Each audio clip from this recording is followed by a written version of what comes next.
I think the Rolex Sydney to Hobart race is just an impossibly difficult race to win.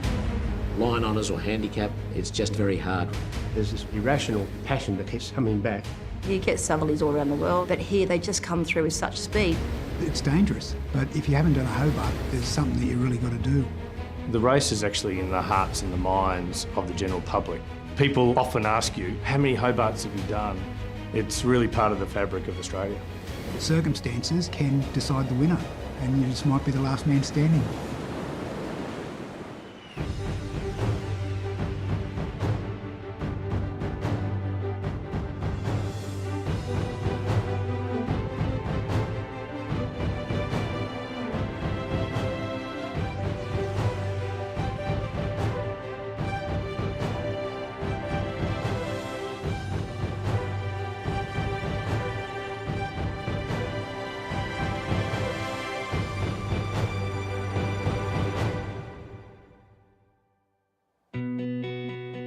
Until 2020, when the pandemic forced the cancellation of the Rolex Sydney Hobart yacht race just 6 days before it was due to begin, Sydney-siders had flocked to the harbour's foreshores to watch the start of the event on each and every December the 26th in its 75-year history.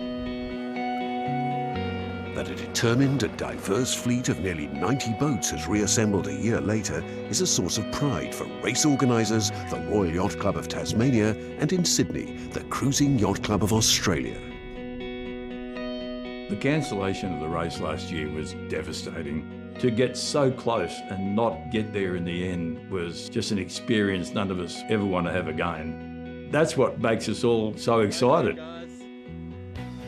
I feel confident that we've got a race this year and really looking forward to seeing it happen.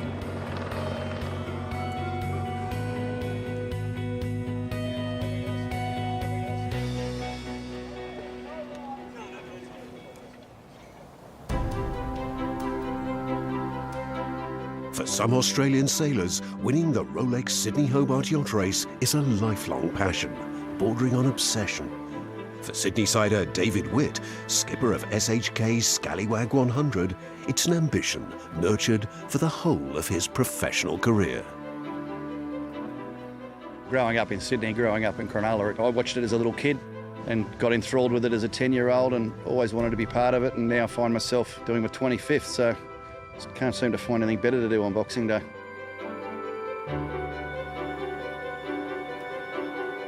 As a skipper, line honours glory has so far eluded him, and the fact that the 5-strong Super Maxi lineup battling for line honours in 2019 has this year been reduced to 3 doesn't necessarily improve his crew's chances. There's so many variables in the race, and there's also so many things that can go wrong, especially with these 100-footers for line honours, because any downtime, the speed difference is 10 knots. And you have a problem for 30 minutes, you lose 5 mile. It's certainly never over till you get across the finish line in this race, that's for sure. What would it mean to me to win this race? Sort of a goal I set myself as a 10-year-old, and I'm 50.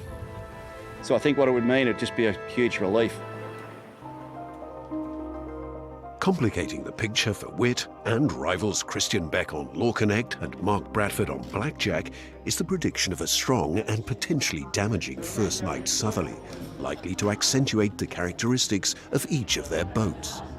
They're actually very different, right? You've got us, big heavy boat with lots of riding moment, huge sails. You've got Blackjack, very light boat with not so much riding moment, very sleek through the water. And you've got Scallywag a bit in the middle. I think the reality is the first day favour us hugely. The second day is not ideal for us. We're probably going to look great on the first day. How we fare on the second is very hard to predict. It's not snakes and ladders, but it's the hare and the tortoise, I think, will be what this one's about. And not saying that our boat's a slow boat by any means, but there'll be a lead established on the first day and it'll be about running that lead down.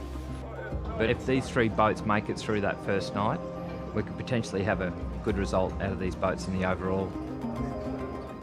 To win overall and take home the distinctive Tattersall Cup, they'll first have to see off current holders Itchy Barn. Returning to defend their title, a feat no crew has achieved since Freya's in 1965, Matt Allen's team is now gunning for a 3rd win, having also swept all before them in 2017. It's really hard to assess whether we can go and win the race again. We're really confident in the boat and the crew, but you do need those elements of luck to be in the right size range. To win 3 times with this boat would be an incredible achievement. We don't put any extra pressure on ourselves. We just go there to do our best, let the boat perform, we'll roll the dice, see how we go. After leaving the colour and glamour of Sydney Harbour, the race route takes the fleet south down the coast of New South Wales, past Green Cape and out into the notoriously unpredictable Bass Strait. The eastern coast of Tasmania can also be difficult, and once past Tasman Island, the fleet still has Storm Bay to negotiate, followed by the fickle breezes of the Derwent River, a total of 628 nautical miles. Race day returns, and 88 boats assemble in the starting area. Ahead of them, a freshening southeasterly breeze to help them on their way. Beyond that, a challenging 36 hours that will test their teamwork and tenacity to the very limit. Away they go, racing in the 76th Rolex. Sydney Hobart, the great race south is on. 628 nautical miles to Hobart. The Maxis make a blistering start at the far end of the line, flanked by a spectator fleet relishing the proximity to the action. What a sight. There's the 4 start lines, one of the great sights in the world of yachting. It's not long before the leaders are climbing through the gears, up to 15 knots, 18 knots and beyond. And look at those Maxis down the western side of the harbour, charging away. And the Scallywag's just got his nose in front. Reaching the first of the 2 turning marks takes just a few minutes in the stiffening 15-knot breeze. Sydney Harbour again abuzz with movement, energy and noise. Here's the first turning mark. This is going to be very interesting. So David Witt wins the honours to the heads. On leaving the harbour, the leaders turn into strong southerly headwinds and the really hard work begins.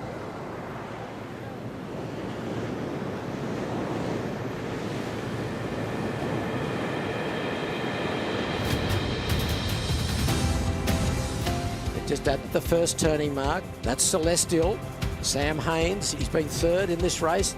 Itchy Barn. Itchy Barn, pulling off a very tricky manoeuvre. This could go all the way to the finish line. Oh, here's some drama. Something's happened to Scallywag. They've blown their headsail or their forestay out. Problems with their J2 tack fitting see David Witt's crew slow dramatically. Forced to bear away to address the issue, they hand back their hard-won advantage and Law Connect takes the lead. The rest of the fleet exit unscathed, their hopes and aspirations so far intact. Among them, previous winners and potential winners, and many entries for whom a safe arrival in Hobart will perhaps be the greatest prize of all.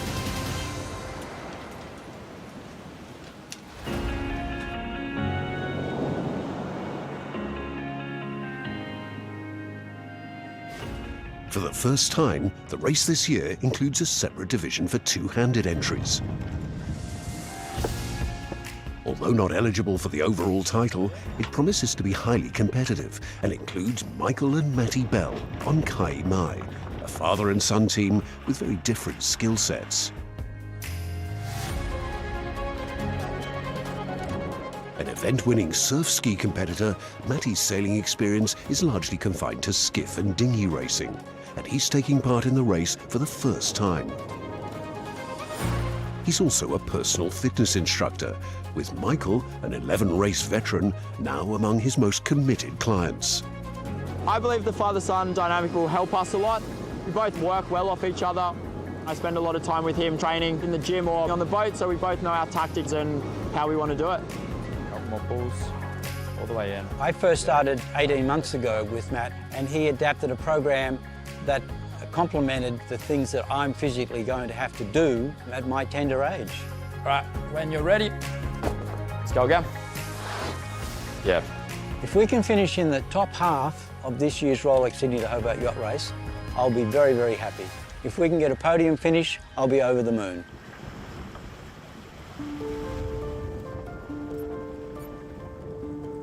There's also a range of experience on another two-handed entry, Disco Trooper Contender Sailcloth, where Jan Clog Scholten has completed 18 Sydney Hobart races to Jules Hall's 4. But should anything go wrong for the two former laser sailors, they know they can rely on each other. We've had some big challenges actually. We've broken things on the warm-up races. We've had things go wrong, really worryingly wrong. Yet when those things have happened, it's how we've come together as a team. I'm going to be satisfied if we make it there and we've done everything the best we can. I'll be disappointed if we fall short of something that we've practiced for or our experience could cover. We often talk in the two-handed fleet that our main competition is fatigue. It's going to be very, very physical sailing out there. Big waves, heavy winds. It's how we can continue to perform in those adverse conditions. Where's it won and lost? Probably before the start line. It's that preparation, planning. Are you ready for it? It's a question being asked throughout the fleet, not least on the 3 Supermaxis plunging south in potentially boat-breaking seas.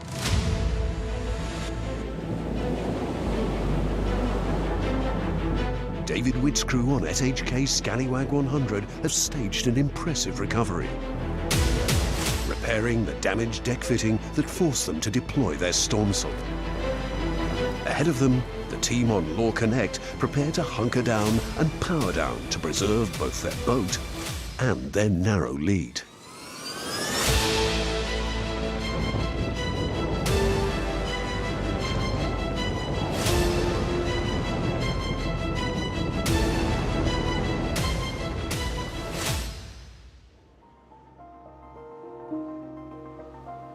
This Rolex Sydney Hobart yacht race is a great adventure, and what we're seeing today is the reason why this is such a challenge.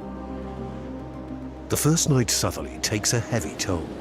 By the afternoon of day 2, it's confirmed in Hobart that over a third of the fleet has been forced to retire. This feels more like a traditional Hobart. The last time we had 25 or 30 boats retire was 2015. The 58 yachts that are out there now are hunkered in, they're going hard, and they're really looking forward to getting down here. The force of the first night conditions are felt throughout the fleet, including the group of TP52s emerging as leading contenders in the battle for the overall title. Last night was a really brutal night. Quite big seas, 30 knots of breeze, and rain. It rained almost all night. It was pretty brutal on the crew and brutal on the boat.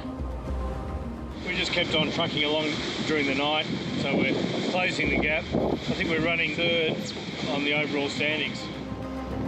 There's contrasting fortunes in the two-handed division, where Jules Hall and Jan Scholten have survived the night unscathed. So day 2, we are 75 miles offshore. Pretty bumpy last night. We've lost the forepeak door. We had a big squall at 5 o'clock last night. That came through about 36 knots. 125. Oh, get in there. This sounds like the left-hander we've been looking for. We are on fire. On father and son entry Kai Mai, the mood is less upbeat. Heading into last night, as that 30 knots suddenly kicked in, tried to do our best to push through it, had to reduce sail. Early hours of the morning, a bit of illness kicked in. Spent a bit of time thinking about it and then made the decision to pull the pin. In the process of that, discovered that we had a rope around our rudder and around our propeller, so unable to start the engine to motor back to Sydney. All in all, a very eventful night. 30 boats are now heading back to Sydney or sanctuary elsewhere. On SHK Scallywag, David Witt's men are hunting down the 2 boats disputing a lead in front of them. The going's good, but who can make best use of the lighter conditions further south? Law Connect struggles on reaching the ridge of high pressure off the east coast of Tasmania. As winds decrease, Blackjack asserts its light air's supremacy, and Mark Bradford's crew take the initiative in what proves a trying night for their opponents. We had a tough night on the Law Connect last night. We sailed on a bit of a light patch first. Well, one of the boats was able to get round us, and that's where the other boats are really, really good. When they're doing 8 knots, we're doing 4 or something like that. We think we've still got a chance, just got to battle on. Assisted by the incoming southeasterly, Blackjack tries to press home the advantage. Only for Christian Beck's crew to reel them back in. The distance between them rarely more than a few nautical miles. It's not till later in the day that Blackjack builds a significant lead. First to reach the turning mark at Tasman Island after playing the wind shifts in search of the elusive breeze. Relentless in their pursuit, David Witt's crew claw their way back into contention for second place as the Super Maxis contest the final rounds of a heavyweight contest which, as predicted, has well and truly gone the distance.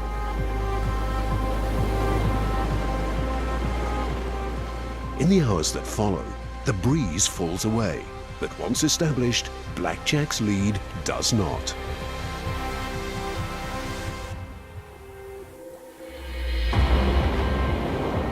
In barely a breath of wind, they complete the 11 miles up the Derwent River to cross the line at 1:37 in the morning after 2 days, 12 hours and 37 minutes of ocean racing. After several near misses, it's line honours victory at last for owner Peter Harburg and skipper Mark Bradford, the culmination of a project 14 years in the making. This team's been together since 2008, and the last 5 years we've had this boat and we've really modified the boat and pushed for a win here, and we've come up short a couple of times, but yeah, it just feels amazing to win. Tasmania has been synonymous with boats and boat building for well over 150 years. At the Wooden Boat Centre at Franklin in the Huon Valley, not far from Hobart, they use the tools and techniques for which the state was once renowned, schooling students of all ages in the art and joy of building boats from wood. When I first started, I loved the idea of building out of wood. Us chairs and tables, they're kind of practical, but a boat is really practical, really gorgeous. It's just so many things roll into one. The idea of the school is to give people the skills to build or at least feel confident in repairing their own boats. It's a lot of work building a boat, and in 1 year we can't fully achieve everything that a boat builder needs to know, but we try and give them the basic fundamental tools so they can get started. In the early years of the Sydney to Hobart race, nearly all entries were made from wood.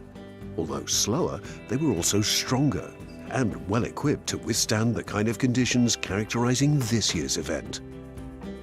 In a wooden boat, everything moves and there's no straight lines. So when you go into heavy weather, it's possibly the boat is more resilient than something made of new materials that are fast but also fragile. They're amazing vessels, but timber boats, they're a testament to the boat builders and the shipwrights and the materials back in the day. They were meant to last.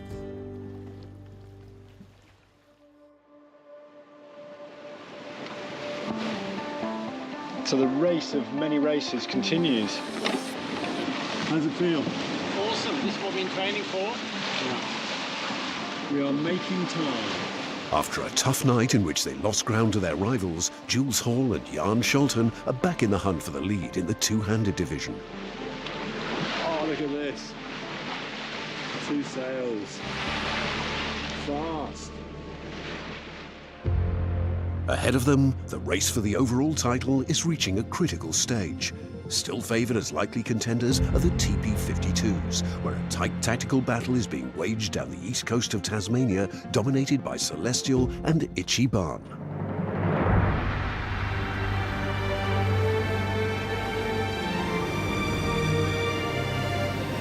This is Will Oxley, navigator of Itchy Barn. Will, where are we and what's happening?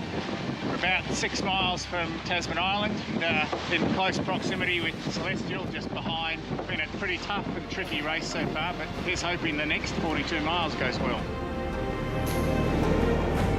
On the approach to Cape Row, Itchy Barn still holds a narrow lead on the water, but trails Celestial on corrected time.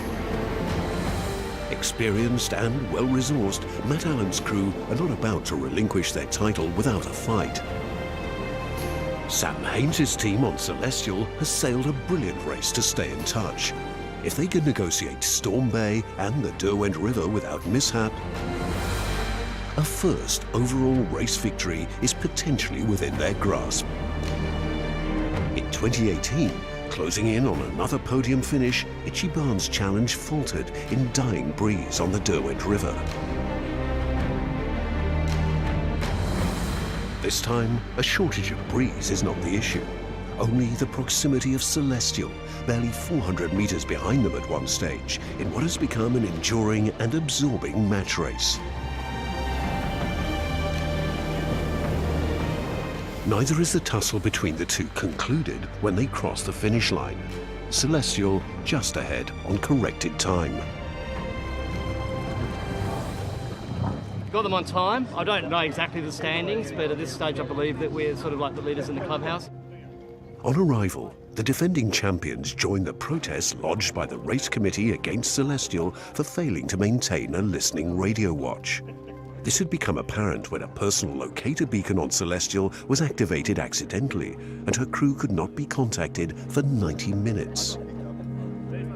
The double protest is upheld by the international jury, and a discretionary penalty of 40 minutes is added to Celestial's finish time, and 3 minutes deducted from Ichiban's. The net effect is to promote the title holder at the expense of the challengers. I do respect the decision. At this time, I can't tell you how devastating it is to end up being not able to claim potentially a prize that we were so close to getting. Few of the boats arriving at Constitution Dock to a warm welcome in the meantime pose any threat to Ichiban's position as provisional leader. One that does is Shane Kern's JBay 6 Azuro. From a similar position at the top of the leaderboard in 2015, she ended up third when the breeze died on the Derwent River. This time, the wind gods are no kinder. And after another spirited challenge, they finish fourth behind Simon Kurtz's redoubtable Love and War. With their dramatic victory, Ichiban joins Love and War and Freya as the only three-time winners of the Tattersall Cup. It's amazing to be part of the history and the fabric of the Rolex Sydney to Hobart race with a back-to-back win. I mean, we're just so elated, the crew's so elated. This year's race was an incredibly difficult race, probably the hardest on the boats and the crew that we've seen for many years. Also among the prize winners for their overall victory in the inaugural two-handed division are Jules Hall and Jan Scholten. For them, and for their fellow competitors, the 2021 Rolex Sydney Hobart Yacht Race will live long in the memory. Next time, we head to San Francisco and Sydney for the SailGP's season finale.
When the first Ferrari left the gates of Maranello in 1947, it was more than a new car.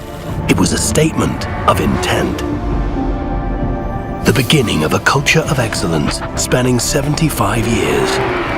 Built on craftsmanship, dedication, tradition, and innovation. A heritage built with passion to be lovingly maintained in its authentic, pristine perfection. A lineage which is continuously reinventing and evolving.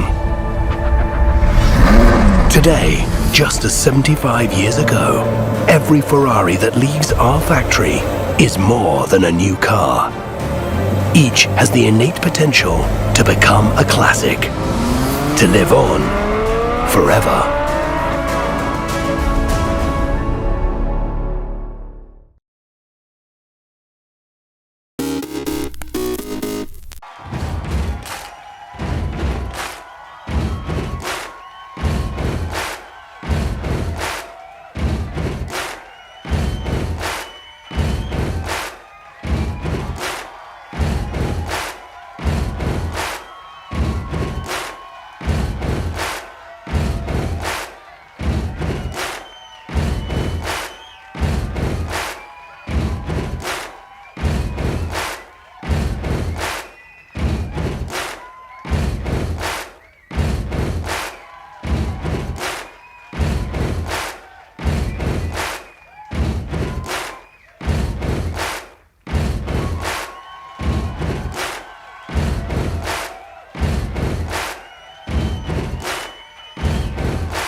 June 2nd, 1997.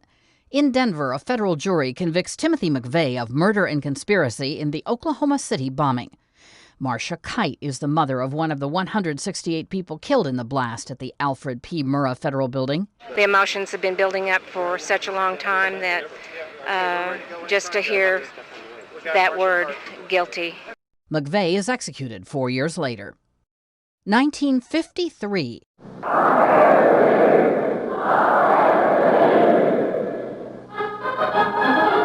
Britain's Queen Elizabeth II is crowned in London's Westminster Abbey.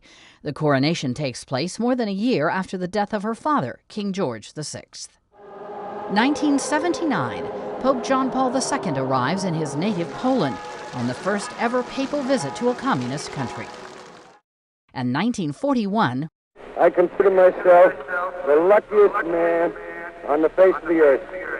In New York, baseball's iron horse, Lou Gehrig of the Yankees, dies of the degenerative disease that later carries his name. He was 37. Today in history, June 2nd. Camille Bohannon, The Associated Press.